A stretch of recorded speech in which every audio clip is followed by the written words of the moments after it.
બાપ દાદા બહુ વર્ષો કોઈ દેવને કે પછી કોકને ક્યાંક એ કદાચ મોવડાનો દારૂ બોલ્યા કોઈ સોશિયલ મીડિયામાં ચલાવજો ને મનસુખભાઈ એવું કહેતા હતા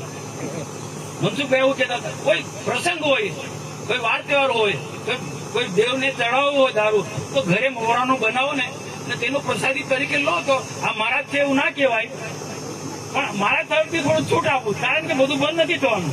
દારૂ જાતે બનાવીને દવા તરીકે ઉપયોગ કરો. ડોક્ટર કહેતા ઘણા એવા છે કે ડોક્ટરની સલાહથી, ડોક્ટર રહી બરોબર છે ને, કે ઘણા ડોક્ટરો સલાહ આપે કે તમારે હેલ્થ માટે દારૂ પીવો પડશે. તો તે કેવો દારૂ? સારા બહેનો, બદામ, પિસ્તા એનાથી બનેલો. આપણે આ મહારાષ્ટ્રમાં કેમિકલ વાળો દારૂ, કેમિકલ વાળો એટલે મેં તો ગુજરાત ભારત સરકારનો મંત્રી હતો ત્યારે ફેક્ટરીની પણ મુલાકાત લીધી છે. માસ્ટર, આ ફેક્ટરીઓમાં જે દારૂ બને છે ને મેં જોયું છે નજર સમજ.